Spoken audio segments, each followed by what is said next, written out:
Hello and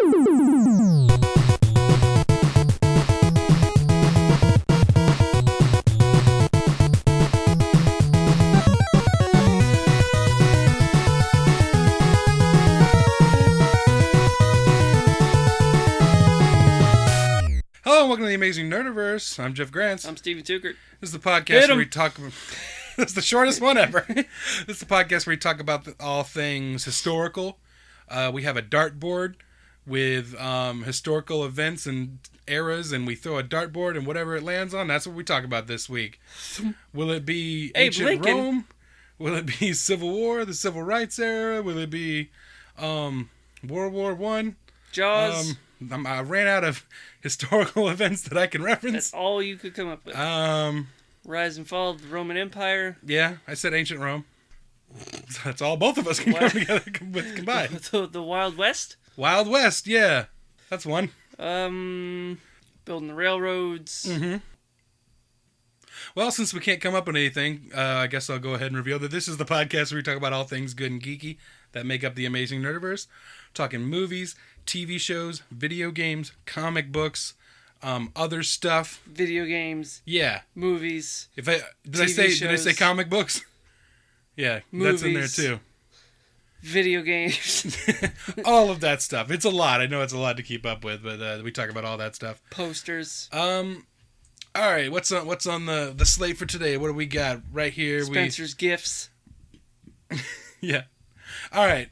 So look, the plan was for me to post 2 movie reviews this week. Last week, I saw War for the Planet of the Apes and Baby Driver.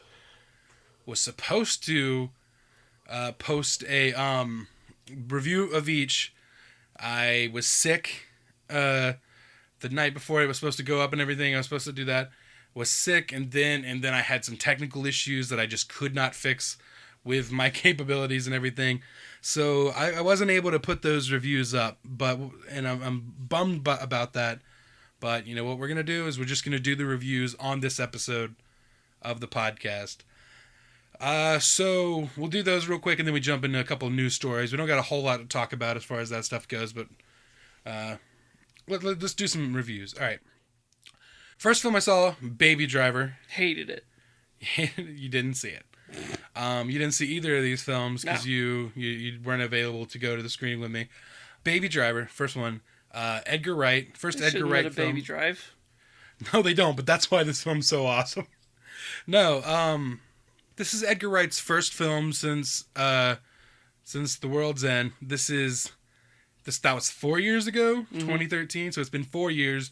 It usually takes him about 3 years between movies, but it sucks. Like, I'm such a huge fan of Edgar Wright, and I just wish he had like more of a quicker. Like, there's some directors that have a movie out every year and everything, but he is one of those kind of just highly good detailed. Directors. He's amazing. He's just one of those highly detailed, like directors that just focuses on everything, and that's why this movie came out as great as it did. I think it's my favorite movie of the year. Honestly, like, even all the recent movies I've seen, I still think that Baby Driver is probably my favorite film of the year at this point. Even more than Spider-Man? Yeah, even more than Spider-Man. Ew. I mean, it's close, but I enjoyed the hell out of Baby Driver. If you don't know what Baby Driver is, the premise, it's about a getaway driver named Baby. He suffers from tinnitus, which is like, he had an accident when he was a young child, and it damaged his hearing, and so he has tinnitus, which is like a ringing in the ears, just a constant thing, and so he listens to music to drown it out. He's like a music aficionado and stuff, and he makes his own music, and he has all these mixtapes and like dozens and dozens of iPods with different music on it and stuff, and he's constantly listening to them, and the music kind of scores his whole life, like every aspect of his life, but it's like he listens to the music and it kind of helps him like drive better and, just work his way through life better and stuff like that. And that, I thought, made for a really, really interesting idea that in the hands of Edgar Wright could be fantastic. He could just take that idea and run with it. And is this like a book or something? No, he's had this idea for a while. He did a music video, and I can't remember who the band was, but Metallica. No, I would remember that. It Blink was 182.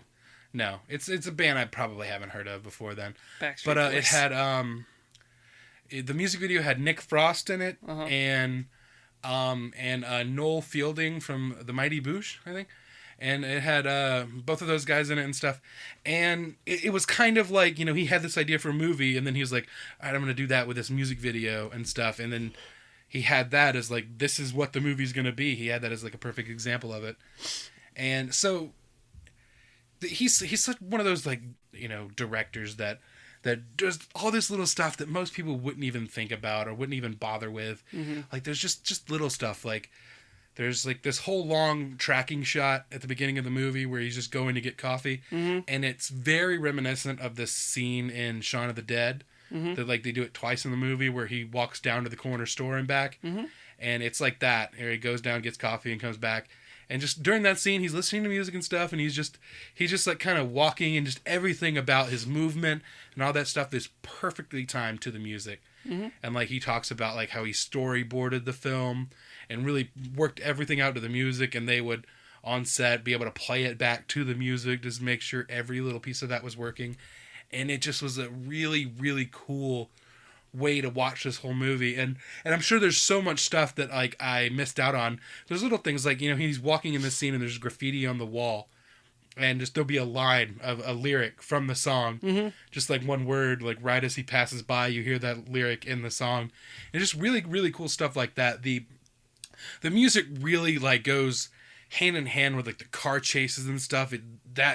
That's one of the coolest part about just how the car chases and stuff, and like gunshots and stuff like that, where like, like stuff like that, the Suicide Squad trailer where they cut the trailer to the Queen song or something like that, like stuff like that, but for a whole movie. And that is the director's like specific artistic vision and like way of telling the story and everything. And I thought it was fantastic. It has a really great cast. Ansel Elgort, I never seen him in anything before. Who's that?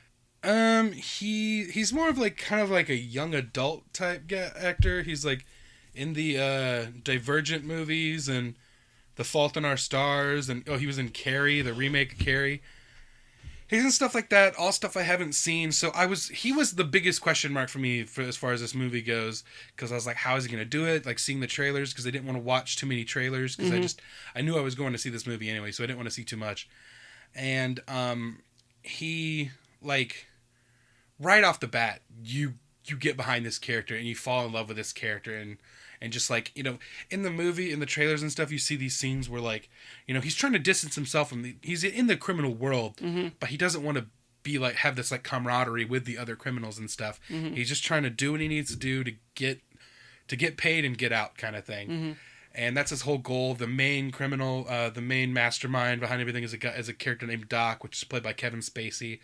And all these other great actors like John Hamm and Jamie Foxx and John Bernthal and Isa Gonzalez and stuff. All these characters are these criminals. Flea from the Red Hot Chili Peppers. A bunch of these criminal characters that he doesn't really like want to have like this camaraderie with and stuff, and he kind of distanced himself from them. So seeing that kind of stuff in the trailer, the way we'd kind of like stonewall them and everything, and not really give them much to go off of. It just, he'd sit there with his music and everything, and kind of like try to ignore everybody. Just stuff like that made me think, I don't know if I'm gonna really get into this character, but when I saw it in the film, he had so much makes like sense in the movie. Yeah, it totally works, and like when he's not in those types of scenes, when he's like, off, like, you see a real warmth and like energy to this character when he's at home. One of the things that really, really helps you identify with him is he lost his parents at a young age, and he lives with his foster father, who he's now taking care of, which is this older African-American gentleman in a wheelchair who's deaf. And so, like, there's kind of interesting that they both have the hearing problems and stuff. He's deaf, and, like, that relationship is fantastic. The character's name is Joseph. I think the actor's name is C.J. Jones. I love that relationship. It's one of the best parts, and it immediately endears you to his character. And then, of course, Lily James plays the waitress that he falls in love with, named Deborah, which this movie's all about music. That's one of my favorite songs in it, the the Beck song Deborah, which is just a hilarious song, and they love how they worked it into the movie and everything. But Lily James is somebody who I'm also not as familiar with. I know she was in the live action Cinderella, but I haven't really seen any of her films and stuff, so she was another question mark for me. But she was fantastic as well. Just like him, like you immediately fall in love with her character. You see why he would fall in love with her. You see, like, you actually believe that, you know, she would fall in love with him and all that stuff. It just made that work. And like other films that Edgar Wright has done, like, you know, where he makes these like human relationships and everything, but hides it within a genre story and stuff. He does the same thing here. This is really a love story, kind of disguised as like a fun, cool crime musical thing. And like Shaun of the Dead was I like to call it a rom-zom-com, is what they called it back in the day. Stuff like that. So I honestly think this is my favorite Edgar Wright film since Shaun of the Dead. Okay. It's a lot of fun. Just like I'll be the judge of that. Yeah, I know. I'm probably building it up too high for you. Probably.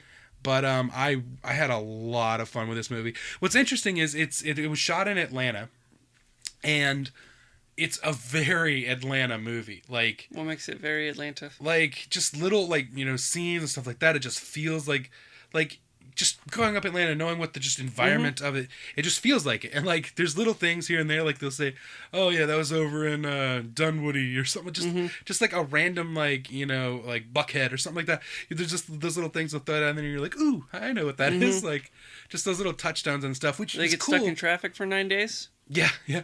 No, like they reference, like, this is near the beginning, and it's kind of just a little bit of hinted a backstory. But Kevin Spacey's talking about Baby, and he's saying, you know, when he was younger, he would steal cars, and, you know, the police would chase him down 85, and he would, you know, he was doing loop-de-loops with police chasing him through Spaghetti Junction and stuff like that. And it's like, ooh, that makes sense to me. I know those roads. I know that Spaghetti Junction, like that crazy, it's like a really specific kind of crazy spaghetti. Like, yeah, it looks like and there's an overhead shot in the film of it. And so even people who are not from here, they get that visual and stuff like that. And it's great. And like, it really, I was surprised by, I know they shot here in Atlanta, but they shoot a lot of stuff in Atlanta. And it's not always set here, aside from The Walking Dead and Atlanta. But like, the fact that it was set here, and it, like, as I saw it in the movie, I was like, oh, it kind of really makes sense that it was set here too, the way everything plays out. You know, the characters and stuff, I've talked about most of them. I love John Hamm. I'm a big fan of his, and this is one of my, I've seen him in a lot of stuff, but this is one of my favorite things he's done since, like, Mad Men. Isa Gonzalez, I didn't really know her, but she's great in the film. Darling, she plays John Hamm's character Buddy, their husband and wife, like, you know, kind of Bonnie and Clyde team, and I really like the way they work. Their story was interesting throughout the film. And, you know, Kevin Spacey was really interesting, too. He was somebody that's, like, hard to read. And what I like about this is, like, it never goes in the direction you're expecting it to. Like, you think, oh, this is going to happen here. Are there robots? Yes. They're all robots. Edgar Wright still hasn't gotten off that whole robot thing. He's still a big fan of that. But yeah, like, all the characters are great. Jamie Foxx he was interesting. He was a big old asshole in the film. He was like one of those crazy guys that are just too rough and too evil kind of thing. And like, he really makes you fear for the characters you actually care about whenever they're in scenes together and stuff. He was funny and everything, but he's really like, he really makes things like really intense throughout the scenes that he's with, like, Baby and stuff like that. My one big negative, and it's really the only thing I can point out in the film and have a negative with, is John Bernthal is barely in the film. Okay. He's in the film at the beginning, and then he kind of disappears, and it's almost like they had to write him out, and it's almost as if they replaced his character with Jamie Foxx. I know they talk in the movie about how they have different teams for these jobs and stuff, but it just really felt like the whole time I was waiting for him to come back, like, I figured he would have some kind of involvement. And it's kind of frustrating because his character wasn't much different from Jamie Foxx's character, so there wasn't enough to differentiate it. So to me, it kind of felt like they were just like, all right, we don't have any more. Let's just cast somebody else, and it'll be a different character now to do these things. And it was Jamie Foxx just kind of feeling like he was stepping. I don't know. Maybe that was the case. Maybe he went off to do The Punisher, and probably that's what it seems like. Yeah. But anyway, as a whole, I really enjoyed this movie. I gave it a 9.5 out of 10. It's damn near a perfect film for me. And I definitely suggest checking it out. It's in theaters now. It came out on the day we're recording this, actually, last Wednesday, when you're hearing this when it comes out on Sunday. But yeah, definitely go check it out. The other film I'm going to review... Spider-Man. Yep. The other film I'm going to review is War for the Planet of the Apes. Mm-hmm. Is that the one with all those monkeys in it? Yes. Okay. I had to think for a second. Yes, it is. I am a huge Planet of the Apes fan. Mm-hmm. I love the original 5 movies and everything, but this new trilogy, I've loved the last 2 movies, Rise and Dawn of Planet of the Apes, and I've been really looking forward to this movie for like 3-4 years now. Mm-hmm. And this movie, in my opinion, this third movie could cement this as one of the best trilogies of all time, as far as like all of them, being quality movies, all 3 movies. And there wasn't, as long as this third one's great, it's not gonna really disappoint, right? And like there won't be that typical thing we see all the time where the third one kind of sucks. Mm-hmm. And I'm happy to say that it really wasn't. It may not be my favorite of the 3, but it's close, and I always kind of have trouble deciding which one's my favorite of the first 2, and now I just have this other one to contend with, so I don't know which one's my favorite. It's probably not going to be my favorite. It might be closer to 2 or something like that, might be my favorite, but it's so much fun. The motion capture and the special effects and all that stuff is just incredible. Andy Serkis is phenomenal as Caesar. I really think he deserves like an award of some kind. Mm-hmm. I don't know if there was only like an award show they did every year where they gave probably the amount of money that they give him. Best actor. That's a good award. No, that's. I'll take it if you don't want it. Oh, I'm not saying he doesn't want it. I don't speak for him, but I think he deserves a trophy of some sort. Yeah, probably the mansion. On the show, just like a golden person shaped thing, and they just hand it to him, and he gets to say a couple words and. They thank you for realizing that I'm fucking awesome at this. And then he'll be happy. Yeah, he'll finally be happy. No, he's just incredible in these films. And as Caesar, like this is it's so insane to me that he could make you care for this stupid, gross animal. Yeah, covered in fleas and hair. Yeah. Yeah. Gross. But you still love him. You love the little scamp. No, he's phenomenal. Like all the performances are great in these movies. Mm-hmm. The 8 performers. Terry Notary is the guy who kind of is the motion coach, and he plays a character named Rocket. Who you watched the movies recently. You remember the chimp in the Ape Sanctuary that's like standing up and he's like going to be a big badass and he's picking on Caesar and rips his shirt off and everything. I think so, yeah. And he's Rocket. He's like an asshole, and then he kind of befriends Caesar and becomes one of his closest allies throughout the rest of the films. That guy's played by Terry Notary, the guy who does the ape movement coach. He teaches everyone how to move like apes and stuff when they hire all the stuntmen and actors to play those characters. And he also played Kong in Kong Skull Island this year. Okay. So him and Serkis have both played these apes and Kong in these movies. And my favorite character is Maurice, the giant orangutan. Karen Conneval plays that character. She's fantastic, and they're the only actors that have been in all 3 movies. The 3 of them, but Judy Greer is in this one and the last one as Cornelia, Caesar's wife, and everything, and his family play a huge part. Of the story, that they're, his love for them is just a big thing, emotional, touched them throughout the film, and it's one of the big things that sparked Caesar's journey in this film. It's so emotional. The film, it's the darkest of the films for sure. It's probably the most emotional as well. It is a bit misleading. The title is a bit misleading. It's not as much a full-on war movie. Mm-hmm. But I mean, there's certainly aspects of that in the film and everything, but it's a more emotional, character-driven story than just a crazy all-out war. Mm-hmm. And I actually think one of the other films in the series, the title from one of the older films might be a little more appropriate as to the type of story this is, but I won't really say much about it. You see the film, if you know what I'm saying, it should click in your head if you know the films. Yeah, the human characters. Woody Harrelson is really the only, as far as antagonists go. Mm-hmm. Woody Harrelson is really the only human antagonist that really matters at all. Mm-hmm. Like, he's the only one that has really impact, except for one character that's kind of threaded throughout there, but he's kind of unnecessary, except for at the end of the film where he does something. I don't want to spoil anything. Aside from that other character, like, I didn't like the way that character was written. The things, like, it just doesn't seem like, I don't know. The way the character was written, I was like, what was the point of that? What was the lesson learned there? What was the message they were trying to tell with this particular character? But Woody Harrelson is a great villain. There's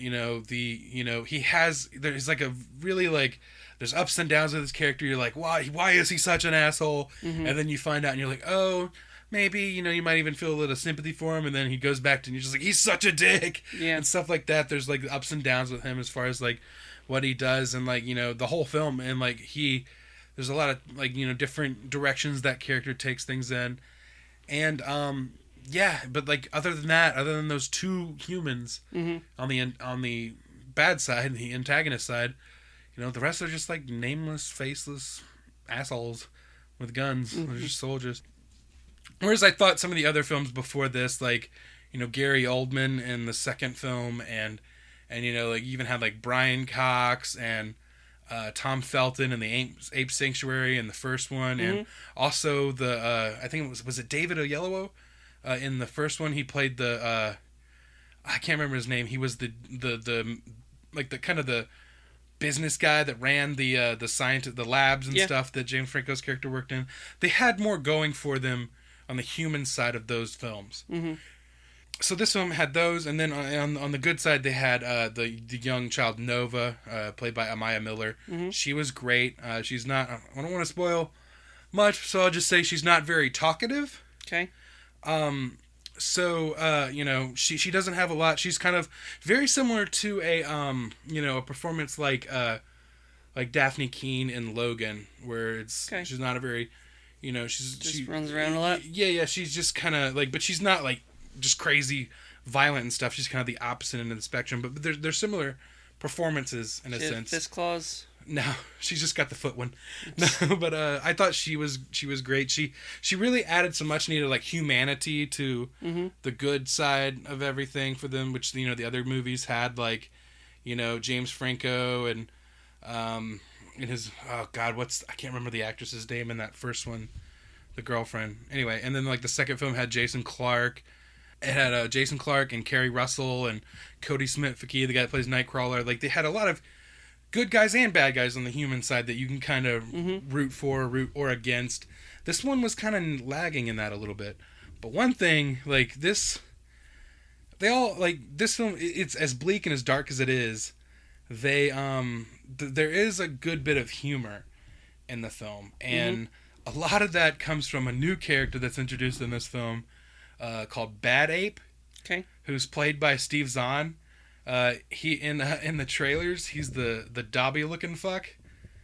Like, you know what I'm talking about? No, I'd have to see it. In the trailers, he's like a dopey little looking monkey and everything, and he's hilarious. He was a lot of fun.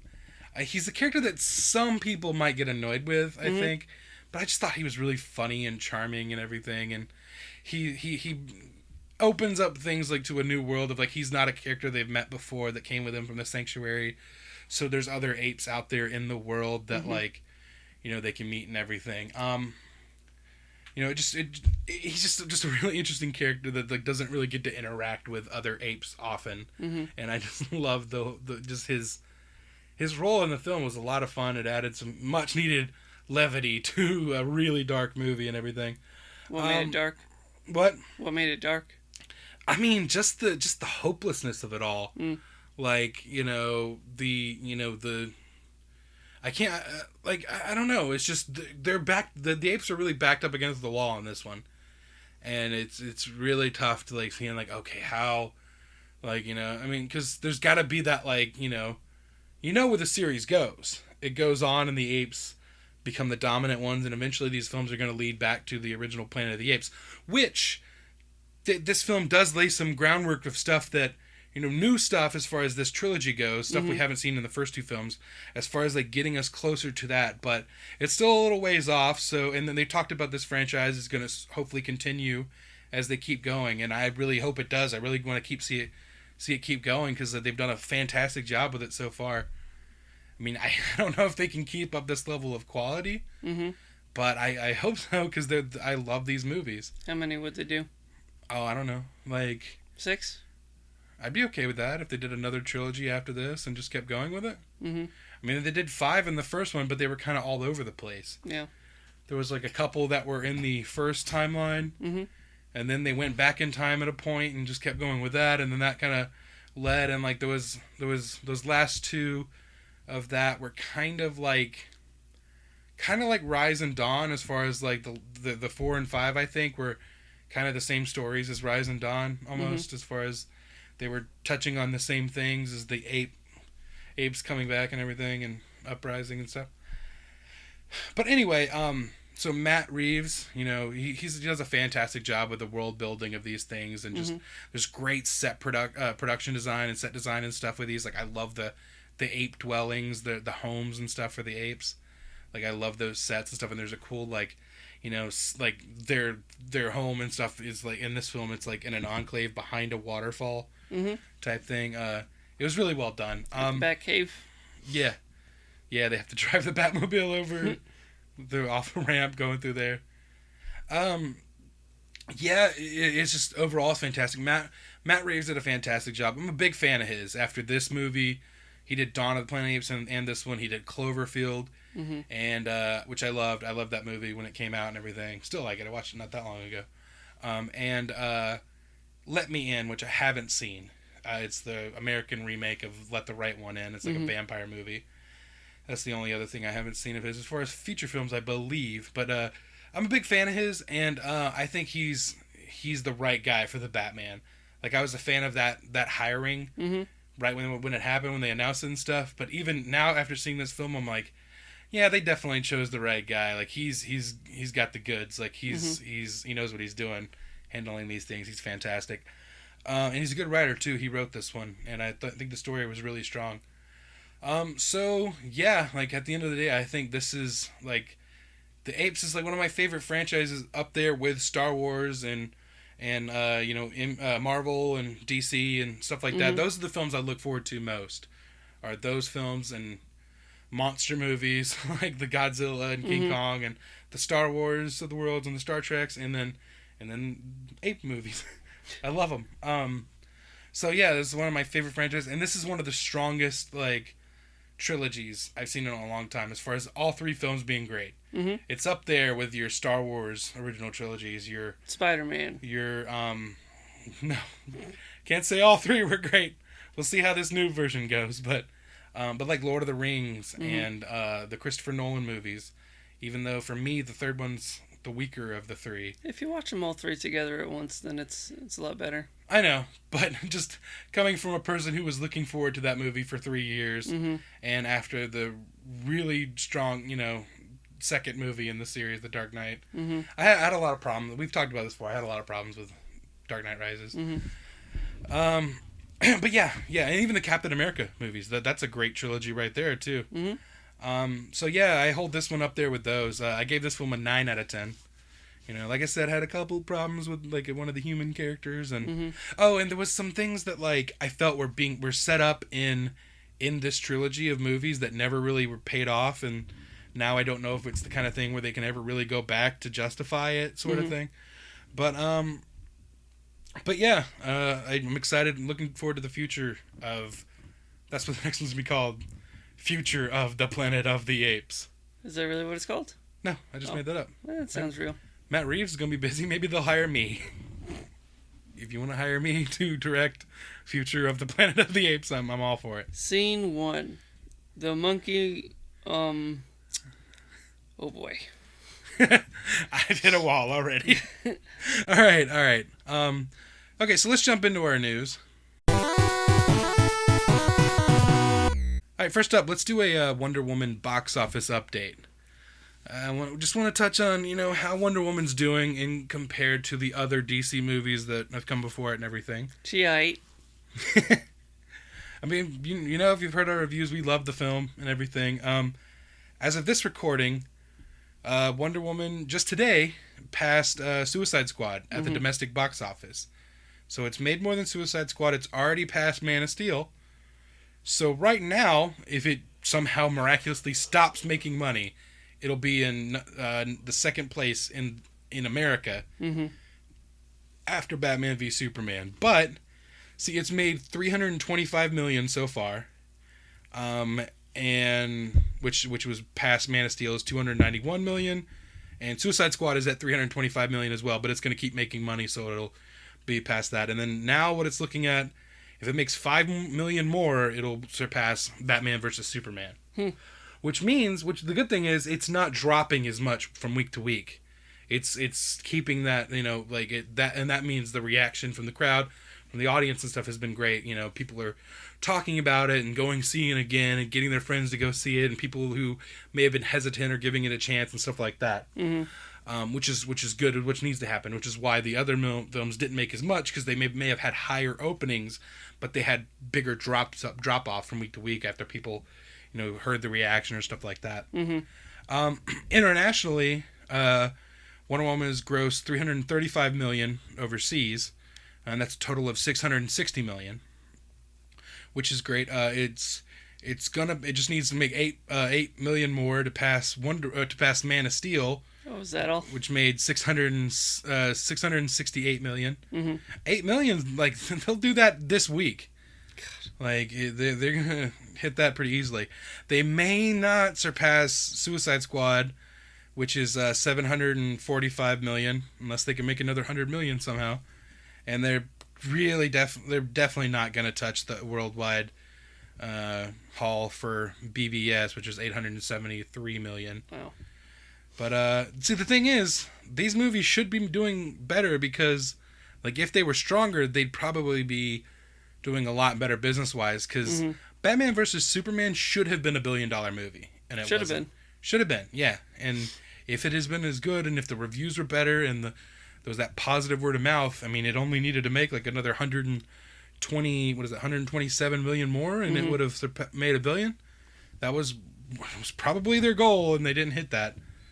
But, you know, it looks like there's an upward trajectory, and hopefully that'll just keep going through the future of these movies, through Justice League and Aquaman and the Batman and Batgirl, Nightwing, all that down the line. They should change it to the Aquaman. The Aquaman? Yeah. Doesn't really work for them like it does with Batman. Also, this is awesome news. Patty Jenkins is now the highest grossing female director for a live-action film. I wonder why. Because she's fucking awesome. Dude, it's insane. She made one other movie before this, 13 years ago. Simply, the fact that she was a woman is the only reason. Like, she directed Charlize Theron to an Oscar with her first film. Monster. And she should have worked more. And why didn't she? She's a woman? I think so. Like, if she was a man, she would have been given a lot more opportunities. I think. But now she's making her own damn opportunities. And I'm really happy about that. Like, we need more diversity in these, like, directorial things. And, I mean, just look at someone like James Wan. Like, he's crushing it. He crushed it with the horror genre. It should only be straight white men. Yeah, you know, you have a point.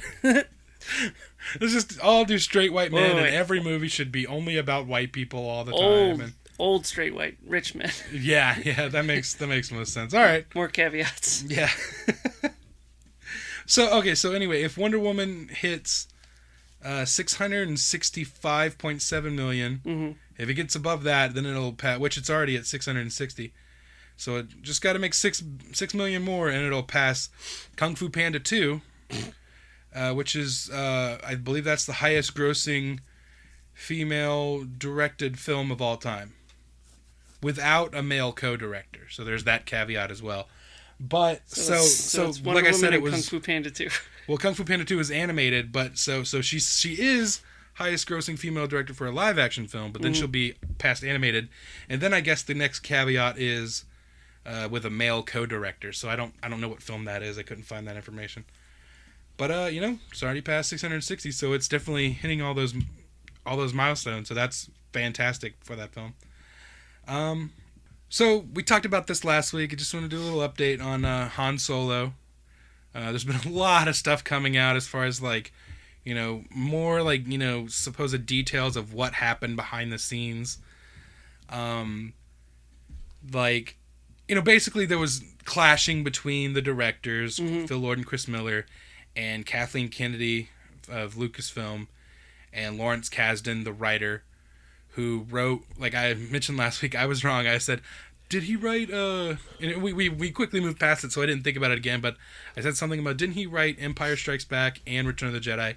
He didn't write Return of the Jedi. He wrote Empire Strikes Back and The Force Awakens. He co-wrote that with JJ. And so now he wrote this. This is going to be his last Star Wars thing. So he wrote it with his son, I believe John Kasdan. Okay.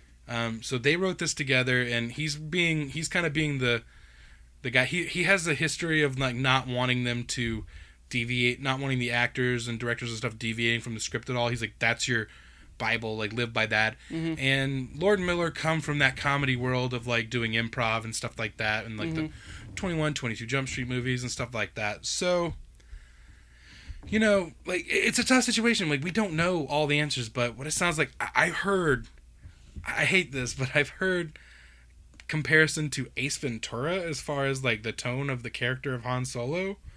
Like they were pushing it in that kind of a direction, and it just sounds like, it's not like, from some reports it sounds like there's just too much, going for too much comedy and stuff like that, making it too comedic of a take on this character, which is wrong.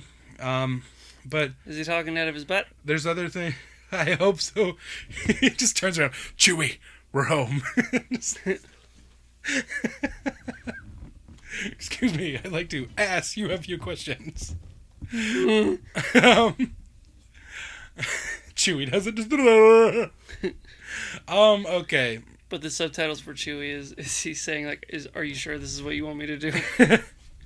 So, yeah, I mean, there's that. There's also, I heard stuff about Alden Ehrenreich being the first person to complain and take it to Lucasfilm and Kathleen Kennedy and going, I don't know if this is the right direction for this character. And I've also heard stuff about Alden Ehrenreich's, them trying to bring on an acting coach for him because they weren't happy with what they were getting from him. But what would you do if there was a scene where Chewie and Han were shouting at each other with their ass? It's just one lockdown shot on sticks, just perfect sideways shot of just them ass to ass, just yelling out of their asses. I mean, shit, if that's their artistic vision, I'm all for the artist. I don't know. See, this is one of those situations where a lot of times in these things, people side with the creatives over the man, which is like, in this case, the woman, in Kathleen Kennedy. But like, the establishment, of Lucasfilm and Disney and stuff like that. People automatically side with the people who are more than those people. They're the the faces of the artist and stuff like that. But in this situation, everything I've heard, it sounds like it wasn't the right direction to take this character. So I don't know. So last week we talked about potential people to step in. Well, it looks like we don't have to speculate any longer because Ron Howard has officially signed on to finish the film. He's gonna, that they've still got 3 weeks of shooting left, and he's gonna step in and finish that up. And then there's also several weeks of planned reshoots. So I don't know. Maybe they'll be able to. Maybe they'll be able to salvage the situation, and we'll have a decent Han Solo film. Because I mean, a Han Solo prequel isn't necessarily a film that I was really wanting to see in the Star Wars universe. Nah. But they sold me when they announced that Donald Glover was playing Lando. I was like, I mean, you got piqued my interest now. Yeah. Now I want to see where that goes. And also, like, Woody Harrelson is his mentor, and Emilia Clarke from Game of Thrones is in it. I don't know what her role is, but I'm interested there. I'm still hoping maybe like they can bring in some other characters from the expanded universe and stuff, like from the canon stuff, like Chewbacca. Well, he's in there. We know that. But, like, there's a lot of, like, the more I think about it, the more, like, there's plenty of stuff that we can see in this film. There's so much of history there with Han Solo that we have already heard of. Like, there's the Kessel Run. I've heard about that. There's winning the Millennium Falcon. Is there a scene where Chewbacca in the Wookiee life debt. Where he picks Chewie out of like a an adoption day at a pound. Yeah. And he's just a little box, and there's all these little Wookiees playing, and there's just one off by himself. He's like, I want that one. That's the Wookiee life debt. Uh-huh. All right, well, Ron Howard, if you need any advice, like, I'll do it. Hit us up. That's what we're here for. Again, another follow-up to something we talked about last week. Looks like Fox has confirmed that Dazzler is going to be part of the X-Men Dark Phoenix, which is cool. It's the first the first appearance of that character, I believe. There was a scene in X-Men Apocalypse. I'm thinking it might have been deleted, but there was a reference to Dazzler where like Cyclops and Jean Grey are in there, and one of them holds up a record cover and it's Dazzler. And I think it might have been Taylor Swift as Dazzler on the thing, which would work for that particular character. I'm not a huge Taylor Swift fan, but as far as like a character that's like mostly just known as a singer and stuff like that, and putting on these crazy performances with the crazy lights and stuff, not necessarily a big fan of her. What? I don't want Taylor Swift in the X-Men movies. I mean, they've got enough to contend with. I'm not fighting for it. I'm just saying, like, I wouldn't have hated it, like, as much as, like, because of, like, I mean, that's like hiring a person to do what they already do anyway in this thing. I have no problem with T Swift. All right. Is that what they call her? I guess. I don't even know. I know, like, one song of hers. Which one? That one. All right, so Spider-Man. Let's talk Spider-Man now. We saw Spider-Man Homecoming today, as of the day we're recording this on Wednesday. We saw it. Our review is going up tomorrow, so by the time you're hearing this, it's already up. Go check it out on the YouTube channel. But let's talk about a couple Spider-Man things, because last week we talked about a whole bunch of shit, and it turned out to be all bullshit. Because, it's all true. No. So we talked about last week, Kevin Feige, Amy Pascal, in a review, Amy Pascal saying Spider-Man, basically leading us to believe that Spider-Man and Venom are in the same universe of the Marvel Cinematic Universe. And I speculated that it might be closer to like the Defenders, the Netflix thing, where it's technically in the same universe, but the Marvel side of it is not really going to acknowledge that stuff. But there could be the reverse of it, with a Sony acknowledging some of the Marvel stuff. But here's what Kevin Feige said. He told Joe Blow this. He said, right now Spidey is in the MCU and it's just Spidey. And they played it off as if what she meant was it's all the Marvel Comics universe, like that sort of thing, not really the Marvel Cinematic Universe. But I don't know the whole thing. Why did she say that? Like, I don't buy that. She meant the Marvel Comics. Like, she specifically said the words that in the universe we're building right now for Peter Parker, it exists within that. So I don't know. Maybe she wasn't supposed to say it. Maybe there are things, but I don't know. Tom Holland weighed in on the situation in an interview with Cinema Blend. He said nah. He said as far as him appearing in the Venom movie, he said that is something that is far beyond my control. As I know now, I am in the MCU. I am the MCU Spider-Man. I exist in the world of the Avengers. The Venom movie will take place in a different universe. So I have no plans to show up in those movies anytime soon, but things change. We'll have to wait and see. He did say that he would like to do it. He's worked with Tom Hardy before. In what? I can't remember. He did a film with Tom Hardy. I don't know. I've just seen a lot of reference to it. Yeah. Tom Holland plays Scarecrow? Yeah. You don't remember that? Or is he the Riddler? I'd watch that. Tom Hardy is the Whittler. The Whittler? When he's older and he doesn't really... He's just whittling. He doesn't really feel like it anymore. Whittle me this, Batman. Or is it just the Riddler, but like with a slight speech impediment? Yeah, I'm the Whittler. Whittle me this, Batman. It's like Homestar Runner. Homestar Runner is the Riddler. We did it. We cast it. All right. Spider-Man. All right. So another thing that Tom Holland said, fuck this noise. Yeah, he said that. No, there's been a history of him talking a little more than he should. Mm-hmm. And it's funny because, like, just today, there was something that came out where he said he was basically talking about he wants to do something with Ant-Man. Mm-hmm. And we talked last week about, there's going to be a different Avenger or a different Marvel character, MCU character, other than Tony Stark in Spider-Man Homecoming. Mm-hmm. So we speculated who that. One of the characters we really didn't talk about much is Ant-Man. That'd be fun. But yeah, it would be fun. And Tom Holland's been very vocal this week and stuff like that about wanting to do something with Ant-Man as far as, like, team up with him in a movie. It'd be a fun team up if you have Spider-Man, Ant-Man, and Black Panther. Like Black Panther being like the very serious, no nonsense one, and just he's getting just really annoyed at the two of them just cutting up the whole time. It's like, would you please? Yeah, that would be fun. Mm-hmm.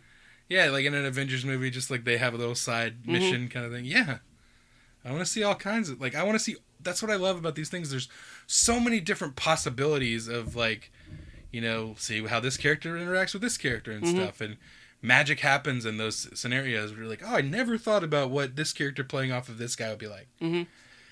Okay, so what he said was he wants to do something. He said I'd even do like I'd love to do a 20-minute like Marvel one shot of Spider-Man and Ant-Man teaming. And he said, they're bringing those back. Mm-hmm. And he's like, I shouldn't have said that. I shouldn't have probably spoiled something, and now Kevin Feige's going to be mad at me, sort of thing. And so it looks like he confirmed that the Marvel one-shots are going to be coming back. Good. Which is good, because they never should have went away. I loved those. Like, they got better and better as they went. Like, the first couple were fun. Like, the first couple with Coulson and everything, and they were fine little things. But then they started getting really good with, like, the Agent Carter one. That one was great. Had Bradley Whitford from Get Out. He was kind of like the chauvinist male kind of counterpart to Peggy Carter, and it's like that turned into a whole like TV show of Agent Carter and stuff. And then was that a good show? I liked it. Okay. I only saw the first season. I only have the first season, but I wanted to go back and watch the second. But I did like it. Then what were the other ones? Item 47, is that what it was? It was the one with Lizzie Kaplan was in it, and it was like her and her boyfriend like found one of the Chitauri weapons and was using it like to rob banks and stuff like that. And then that one was great. I really want to see those characters pop up in like Agents of S.H.I.E.L.D. Because, spoiler alert, at the end of it, I mean, it's just like a 5-minute thing or whatever, but at the end of it, they end up joining S.H.I.E.L.D. and everything, so it would be great to see those characters appear on Agents of S.H.I.E.L.D. sometime. I can't believe they haven't tried to do that yet. Because Jasper Sitwell, he was the guy that kind of originated in those one-shots, and then he became like the guy that betrayed S.H.I.E.L.D. and was working for Hydra, and they killed him off in Winter Soldier. And then the other one, there's the one with the All Hail the King, the one with the Mandarin. I love that one too, and that kind of hinted that there's a real Mandarin out there somewhere, and it's not Mandarin Orange, Guy Pearce, or yeah. I still want them to circle back around and do that one day, is the actual Mandarin. They might get to it. Because I don't hate Iron Man 3, but it's not. It could have been better than it was. Like, it was definitely an improvement after Iron Man 2, and I had a lot of fun with it as like a Shane Black movie and everything. But that I wasn't a fan of the whole Trevor Slattery reveal. No, but I mean, I didn't hate it. It was fine. Yeah, I mean, I didn't. It was okay. Like, the one part about it that I was okay with is that, yeah, I mean, the Mandarin should be an Asian character, and he obviously wasn't in their version of it. So there was a big backlash as far as that goes. And then when the film came out, people were going, oh, okay, so he's not really the Mandarin kind of thing. But it's still, he wasn't effective. Like, he was an intimidating villain. At first, yeah. Like, aside from the whole whitewashing casting of that character, he was an intimidating ass villain, and like just on a terrorist level and everything. And then they totally negated that whole thing by just that reveal. And it was just, remember that goofy fuck at the beginning with the fucked up teeth? I'm the Mandarin. No, you're not. You're even less the Mandarin than the guy with the fart jokes and doing drugs all the time. He's more of the Mandarin than you are. But anyway. More of a Mandarin than you'll ever be. Yeah. But I liked, but I did like that character as a character, the Trevor, the actor character. Gave me more drugs. And then there was a lot of fun stuff with him, which is why I'm so torn on that movie, because I have very conflicting feelings towards that whole thing. There was funny stuff, but it kind of bothered me that they kind of completely brushed aside this great villain. And so but this one, it revealed that there's a Mandarin out there, so I'd like to see that one day. I don't think they're gonna do it. I don't know much about the Mandarin, but it just feels like they kind of really shit the bed on that character that time. So like, I think we're owed that to go back and do it for real. For realsies. But I don't know if we'll ever get an Iron Man 4. You might not necessarily need it. No, Mandarin could pop up in an Avengers movie or something, or even like another character where Iron Man shows up. Yeah. I don't know much about the character as far as like what would work. I mean, would he fit in a Doctor Strange movie or something like that? Or mystical, so yeah. Maybe, yeah. And Iron Man and Doctor Strange both have goatees. Yeah. So they can hang out, talk about goatee stuff. There was pictures of them this week. It was the Science Bros, Tony and Bruce. Science Bros and the Benedicts. Hanging out with the Benedicts, yeah. I am liking, like, those are two characters I immediately, once they established Doctor Strange, I really wanted to see Doctor Strange and Tony Stark interacting. I don't know, something about that makes me, I think that's going to be fun. And also the Hulk and Doctor Strange there, because they have a history with like the Defenders and stuff in the comics. And they're doctors. Yeah. One's a doctor of magic and one's a doctor of turning into a giant green rage monster. Two people named Benedict. That were both perfect for the roles? Yeah. Yeah. It is strange. What are the odds? I did not mean to say strange there. Or did you? It's all making sense. There's just something about that part of the MCU is just so magical. How very Spider-Man Homecoming of you. Yeah. I don't think that worked. What do you mean? It was flawless. I'm trying to think of another one. I just can't. Well, there aren't anymore. Yeah. How very Thor the Dark World of you. All right. I don't want to turn this into a civil war. Thor Fraggle Rock. All right. Yeah, I really wouldn't mind it, like a one-shot of like Thor Muppets. And just call it Thor Fraggle Rock. I'd be down. Oh, you know what? They kind of did. They weren't necessarily labeled as one-shots, but those Thor things with those Thor videos, the Team Thor stuff, those were fantastic, yeah. I like when Thor's like kind of stupid. Yeah. That was some of my favorite stuff in the first Thor movie. Not that he wasn't playing it right earlier, but I feel like now he's like, got it. You know what I mean? Yeah. Now he's like, okay, this is what I should do with this. Yeah, yeah. He's like a little stupid. He's still a really great guy, but he's a little stupid. Just a little bit. Just a little bit petty. Yeah. They confirmed. Yeah. They confirmed that that roommate character's not going to be in Thor Ragnarok. Well, that's stupid. I was about to say Thor Raggle Rock because I was like Thor Fraggle Rock. Yeah. All right. Still we were still on Spider-Man, so let's touch on that. We don't usually talk about these things because it happens all the time where an actor says, "Hey, I want to play that character" or whatever. But this is one where I do want to talk about it because I think it's really like would be great casting if they did this. R.J. Cyler, who played the Blue Ranger Billy in Power Rangers, he says he wants to play Miles Morales. So do I. Well, I can think of a lot of reasons, but the one in particularly. What? You're not young enough. No, I meant I want him to play it. Oh. Yeah. No, I meant so do I, as in so do I want him to play it as well. I thought you said you want to play Miles Morales. I'm not tall enough. Yeah, okay. Yeah, I think he would be a great choice. He was my favorite part of Power Rangers. Yeah. He pulls off that high school age and stuff. My one and only thing is I don't know when they'd be looking to establish Miles Morales. And it might be... You mean like in the timeline of the... Everything. If they do Miles in the MCU, I don't know if he would be too old to play him. I mean, I know he's He can obviously pull off that high school age and everything Yeah. of like, because we saw in Power Rangers, he could pull off that age range. But if their plan is to do Miles in the Marvel Cinematic Universe, it would probably a little bit down the line. And I think he might be too old at that point, and because I'd want him to be younger than Tom Holland, and I don't know if he is. Probably not. I think he's. They might actually be around the same age. Let me look. Tom Holland's 20. Right now? Yeah. Jesus Christ, make you feel old. What? Oh no. He's 21. Yeah, so Tom Holland's 21, June 1st, 1996. Doesn't that make you just feel like shit? A little bit. He was born in 1996 and he's starring in a Marvel movie. And...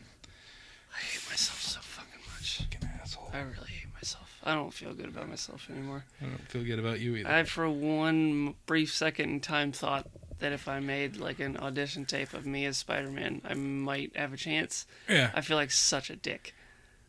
Because I even dared to dream. Okay, so R.J. Cyler is older, but only by a year. So he's 22. Right. So that's okay. So if they decided to do a thing where they were like the same age, then maybe. I'd be okay with that, but I think I'd like a little more for them to wait a little while. Idris Elba. All right. I actually don't hate that. Like, I said it jokingly, like, oh, he'd be like a really older dude, but then I was like, just like a really swole, tough they do like a weird thing where it's just like a much older Miles Morales from like the future, like a comes back in time. Yeah, like a cable version of Miles Morales. Can we pitch this to Marvel? Marvel, if you're listening, call us up. Still with the British accent, though. Yeah, of course. No, but R.J. Cyler would be a great Miles Morales. If they do plan on making this, like, doing the whole thing we talked about where Miles Morales being the Spider-Man in the Sony universe, I still don't know how I feel about that because I want to see those characters interacting with Peter Parker. I also want to see Miles Morales interacting with Peter Parker and stuff like that. But if they did that, I would hate it less than if it was just without Spider-Man. All right, so one more thing. Speaking with Hey You Guys, Kevin Feige said, as far as like villains for the future of the Spider-Man universe, everybody. He said, he was talking about how like this is the first time we've seen Spider-Man in the MCU and how that's really interesting, and to have him with that age and doing stuff with the Vulture. He was talking about he likes the fact of exploring villains that we haven't seen before in the at all on film. He said, Spider-Man has an amazing rogues gallery, of course. He said, so at some point I think it might be interesting to revisit some of the characters we've seen in films before. But right now, we think there are a lot of new ones we haven't played with yet. So, in talking about, future villains of the franchise, on that topic, who do you want to see? Having seen Spider-Man Homecoming, who do you want to see as the villain in the second and third and on down the line? Chameleon we haven't seen. He's like probably pretty low down on my list, but I kind of think he should be in a movie with Kraven because they're like half brothers or whatever. Oh, are they? Yeah. Like, so I would like to see them in the same movie. Or you could do Chameleon first and then set up Kraven for the next one, sort of thing. Scorpion would be cool to see. That I think could be cool. Like with the way they do use the tech and stuff like that in this movie, it would be really cool to see Scorpion in the next one. Cause just like it's like the thing with like from Batman, what is the bat's natural predator? It's the owl. So like that's what Scott Snyder came up with, the whole Court of Owls thing. It's the same thing of like Spider versus the Scorpion kind of thing. It's an interesting dynamic. God, he fights a lot of animal themed bad guys. Hydro Man. I just want to see Hydro Man and Sandman come together and make Mudman. Mudman. What was he called when they did that? Fucked up. Awesome. Great improv skills there. Tired. Fucked up. Sorry, it made me laugh. It's gross. Who else do you want to see? I mean, I would love to see Look, I really liked Willem Dafoe's performance as Norman Osborn. Mm-hmm. But Norman Osborn is Spider-Man's Joker, I think. Yeah. I think he's done so much fucked up shit. So any version of the Spider-Man universe should have Norman Osborn play a big part in that. Who would you have play Norman Osborn? I didn't hate the guy that they got in Amazing Spider-Man 2, but they turned around and killed him immediately and completely Cut off his head and put it in a jar. Yeah. It was like, all right, all done. Yeah. Yeah, what a threat. Don't do that. Don't do that. Patrick Stewart should play Mysterio. I still like Bruce Campbell. Really over-the-top theater I don't know why, but Bruce Campbell really just, like, seems like Mysterio to me. It was the one I always wanted to see in the Raimi movies. Mm-hmm. But, yeah, for some reason, I just like that casting. I mean, top of my list has always been Kraven the Hunter. Because if they adapted that Kraven's Last Hunt storyline, that would be fucking amazing. Would it work with this, though? Yeah. Yeah. I think so. I mean, it's just a simple matter of, like, this hunter that wants to find the, he's grown bored with this wild game hunting and wants to hunt the most dangerous creature on Earth, which is, like... 15-year-old boy. 15-year-old boy. No, but, like, a guy with spider powers, like, that's something that's really, like, appealing to someone like him who just enjoys the challenge. Well, the Hulk would be a good challenge for him. Why don't you try but that? You don't got the balls for that. Let's try picking on that.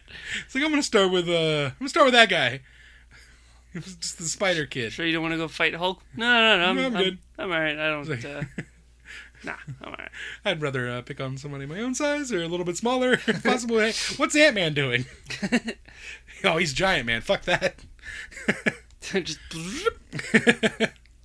But yeah, like, I always wanted to see Kraven and to an extent, like, Chameleon tie in with that brother relationship. I'm a big fan of them exploiting these, like, relationships from comics. Like that's why I am frustrated that they've never acknowledged the Mystique Nightcrawler thing in the X-Men movies.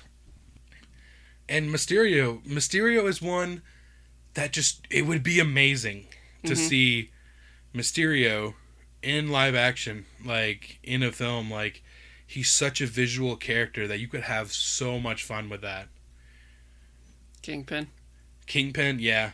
God, I want to see that. Just do the Sinister Six, then you can have, like, a little gang. Yeah. You get them all in there, kind of like how they did for this one. Because they're just they're all there, pretty much, almost. I mean, they do have almost enough to make a Sinister Six already. And we talked about this on the drive home.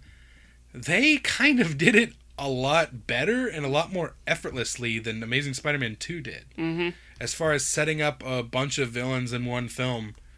Like we said in our review, there's like twice as many villains as there are in Amazing Spider-Man 2 in this film, but it works, and it's not like, so that's the thing that frustrates me. People a lot of the time people will complain and say that it has too many villains. Too many villains is not a problem if you use them correctly, and they just haven't been. Like, I feel like a lot of movies that have done all the movies that have done the 3 villains in one movie thing have always sucked. But it's not because they had 3 villains. It's because it was called Batman and Robin, or Amazing Spider-Man 2. Like, he should fight Frodo. Yeah. Just beat up Elijah Wood for about an hour and a half. So say you're John Watt, the director. The studio comes to you and is like, all right, we really want Elijah Wood to be in the next Spider-Man movie. Who would you cast him as? Who would I cast? Elijah Wood? Yeah. J. Jonah Jameson. No. Cletus Cassidy. Really? Yeah. That'd be interesting. He can do the weirdo pretty good. Yeah, he like even in like Lord of the Rings, like later when he was getting all sweaty and creeped out, like creepy with his obsession with the ring and but he was good and like he played crazy pretty well and like Wilfred. It's not like crazy like as in he's a serial killer crazy, but how bad do you want to see Terry Crews be Dr. Octopus? I'd be so down for that. It's just that intense yelling at him with all the arms flying around. I'm Doc Ock! You foiled me for the last time, Spider-Man! Yeah. Right? Yeah, let's do it. I should be in charge. I mean, I'd like to see Doc Ock again. They kind of nailed it with Spider-Man 2 with him. I think Paul Giamatti should be the next Green Goblin. What? I mean, he did such a great job with the Rhino. Yeah. Why not, the old hat trick? Yeah. Dude, the way they did the Rhino in that film, as far as just on paper going at the beginning of this movie, yeah, he's a Russian criminal that Spider-Man stops and sends to jail. Mm-hmm. Or I can't remember. Did he send him to jail or did he get away or whatever? I can't remember. He foils him. Yeah. And then at the end of the movie, he comes back as the Rhino, and just there's like a little thing. The way they bookended that, it's kind of like that's what I want to see in superhero movies, because there's, especially with a character like Spider-Man who has such a great huge rogues gallery. I want to see them just kind of have fun with, because not all of them are like. I honestly feel like Shocker's one of those villains that could just totally be a throwaway villain. Yeah, I don't care about him that much. I like to see him, but I don't care about him. Yeah, and they used him well in Spider-Man: Homecoming. Yeah. So yeah, I think he's gonna be there, like Scarecrow in the Nolan movies. How he kind of popped up in every one. I think Shocker's probably gonna be one of those guys that can stick around for a while. Because if he shows up, he can smack Spider-Man around a little bit. Yeah, he can stand. He can pose a threat to him for a little bit, but he's not all powerful enough for Spider-Man can eventually figure out how to smack him down. Any other villains that you want to see in Spider-Man? Do them all. Yeah. Do the Sinister Six. Yeah. Just do it. You can now. Jackal. Yeah. I mean, the clone what about that saga. vampire guy? Morbius? Yeah. Kevin Feige did say recently, I believe, that he would like to see Blade come to the... Dude, what if they did Blade and Morbius in a Spider-Man movie? All right. I'd be down for that. That'd be crazy. I'm not that into Blade. Yeah. I don't like vampires that much, but... I mean, I'm not super into him either, but I think he's a cool character, and, like... Just like, I just want all the Marvel characters to come back to... I mean, Marvel owns him again now. Mm-hmm. Just like they regained Punisher and Ghost Rider and stuff like that. Like, they own him now, so they could use him. Oh, man. Morbius would be interesting to do in a Spider-Man movie. I forgot all about that guy. I mean, but obviously excluding Venom and Carnage, because they're kind of taken. They're going to be fighting each other. Yeah. Which, if you're going to do a Venom movie, makes sense to do Carnage. I mean, that's the only other one that... Yeah. Is that too much, though? What? Just those two? Is that too similar? No. I guess if it's... Because Carnage is interesting because he can do more things with his symbiote and stuff. Yeah, he can do a lot more that Venom and Spider-Man can't really do, and stuff. But he's also he's willing to do more than they are. Like he's a serial killer. Like that's like more so than just having a crazy symbiote. He's also an insane convicted serial killer, which makes him like a great villain for someone like Eddie Brock, who he's done evil things before, but he's kind of rides that line a little more than some of the other characters. That's why he's more of an anti-hero these days. And he's kind of been on the heroic side more as of late with stuff like Guardians of the Galaxy. Actually, no, that's not Eddie Brock. That's Flash Thompson. Which would be interesting to do. Hobgoblin. We've never seen Hobgoblin. You do Hobgoblin. Yeah. But that's too close to Green Goblin without I know. doing him first. Yeah, I'd rather them do Green Goblin first. I don't know if we'll ever see a straight up Hobgoblin. When I was growing up, I thought he was a bigger character. Yeah. Because he was in the animated series series a lot. Mark Hamill did the voice. Mm-hmm. Oh, Lizard. We didn't talk about Lizard. They did him, though. They could redo him well, though. I thought they kind of did it all right. I mean... He looks stupid. Yeah, I mean, he looks stupid, but, like, they kind of just did the story that they needed to do with him. Yeah. Like, sometimes, like, they do it, and then it's like, all right, they did that. There's not much else more you can do with him. I don't need to see the Lizard again. I thought it was fine what they did. Yeah. I would have done a slightly different design visually, but other than that... You mean make him look like a lizard? In the face? He looked like a... Nah. Just look too... You needed a long snout? Yeah, long snout. That's what it is. That's what I wanted. Yeah. He ain't got no long snout. Old flat-faced lizard man. Oh, who cares? I do. I'm not that invested in the lizard. Took them Dude, long enough to do him anyway. Lizard is my life. Okay. How many times Kurt Connors appeared in those Sam Raimi movies and they never did the lizard? Alright, I think we're officially out of Spider-Man villains.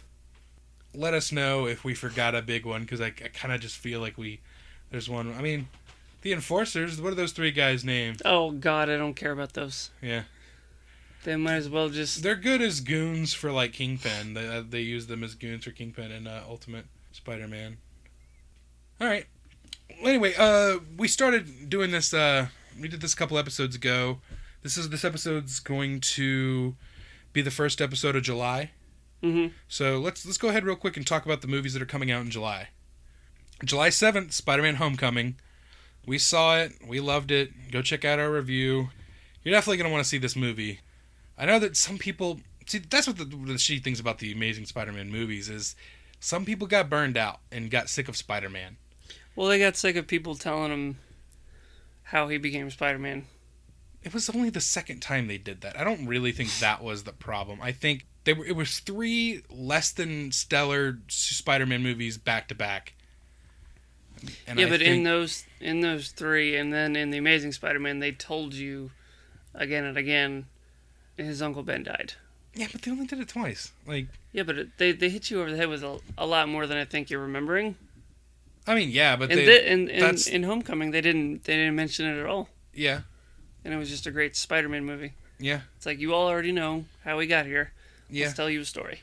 I mean, isn't Batman the same thing where they just everything's always about? I mean, that's who the character is. It's a little different. Not really. Kind of is. All right. July 14th, War for the Planet of the Apes. You heard my review of that earlier in this episode. Another definitely must see that movie. July 21st, we got 2, and these are only like the geeky movies, the stuff that are on our radar. July 21st, Christopher Nolan's next movie, Dunkirk. Forrest Gump 2. It's a World War I movie? I don't know. I think so. I don't care. I don't want to see that. Oh, I know the trailer for that. It looks awful. I don't want to see that. Christopher Nolan? Dude, Dunkirk? I can't. It's going to bum me out. I can't watch it. Oh. You don't like having any kind of emotion or anything. Yeah, that's why I cried at the beginning of Spider-Man. But not for like an emotional reason, just because you're a fucking nerd. I cried. Me. I cried at Guardians of the Galaxy. There's emotional bullshit all the way through that shit. You can't handle anything real. Ant-Man. Okay. Doctor Strange. Here's another movie you're gonna cry during. Valerian and the City of 1,000 Planets. That comes out the same day on July 21st. I got news for you. I got the invitation for the screening, and we're going. You're going. You don't. Wouldn't that be a fun review, though? Why? I really just want to go to that. I mean, it's free. We'll go to the screening, and then we'll do our review, because I just want to hear what you have to say about that movie. Why? Why that one? Because I already know that you're not excited for it, and you've already been shitting on the trailers and all that stuff, and the fact that it's don't give a shit. The same dude that made The Fifth Element, which you always shit on. It's because it's not a good movie. She gets sleepy, hits her head, and she can't do anything. Ooh, Fifth Element. I love your. What's a door? You need to write summaries on IMDb for movies. All right, and then the last film that's on our radar that I want to see in July is Atomic Blonde. Comes out July 28th. That one looks fun. Have you seen any trailers for that? I just wish it was called Jane Wick, and that it was literally someone killed her cat. You know what? I really wish they did that. I mean, it's one of the co-directors of John Wick, so yeah. I wonder if there's some kind of connection there as far as, like, I don't know the rights or... They went to high school together. What production company? They went to assassin school together? Like, I don't know. What if it's in the same world? Is Atomic Blonde based on something? I think it might be based on a graphic novel. Should be Jane Wick. People kill her cat. It's a Oni Press graphic novel. Alright, so it's because it's based on source material, there's probably no legal way they could connect it to John Wick, but that would be cool. Mm-hmm. You know, I'm just so excited I really want to see this movie.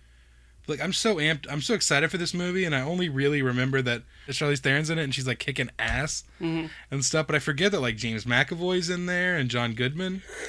Like, I'm really looking forward to this movie. Yeah, but it would be cool if they could tie it into John Wick, but it looks like they can't. Anyway, so yeah, what movie are you most looking forward to in July?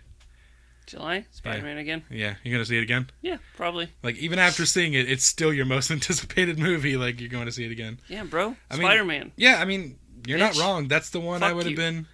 That was the one I would have been most excited for. And second after that, what it was War for the Planet of the Apes. Mm-hmm. But now, after having seen both of those, I'm really looking forward to Atomic Blonde. She wear a cape? What? She wear a cape? No. No. Mm. I hope that Queen song, Killer Queen, is in the movie. Because I like that song. I like Queen. There's a Queen song in Baby Driver. Get out of here. Edgar Wright, really. But it's like one of the more important songs as far as the story goes. It's cool. All right. If you like this episode, please do us a favor. Go on iTunes and subscribe to the Amazing Nerdiverse. Or you can also use any of your favorite podcatcher app. Whatever you listen to podcasts on, go there, subscribe to the podcast. And most importantly, leave us a review, whether it's on iTunes or whatever app you use, if you can do that.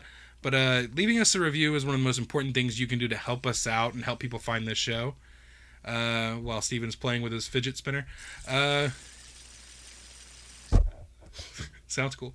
If you're watching this episode on YouTube, please like this video and subscribe to our channel and leave a comment below. Let us know what you like, what you don't like. If you like hearing fidget spinners in the background while I'm talking, let us know. Share this show with your friends on social media. And, follow us on Facebook, facebook.com/The Amazing Nerdiverse, on Instagram, @AmazingNerdiverse. Teddygrams. Yeah. And on Twitter, @Jeff_Grants. You are? I am @Steven Tukert. And we are @NerdiversePod. And Twitter, Steven's been making memes for the Amazing Nerdiverse. Those are fun. Those make me laugh. Keep doing them. The meme master, Steven Tukert. And finally, go to theamazingnerdiverse.com for all that and very little more. And until next time, I'm Jeff Grants. You're not going to say your name? How many times? Steven Tukert. We'll catch you right here next time in the Amazing Nerdiverse. With great power comes great hit 'em.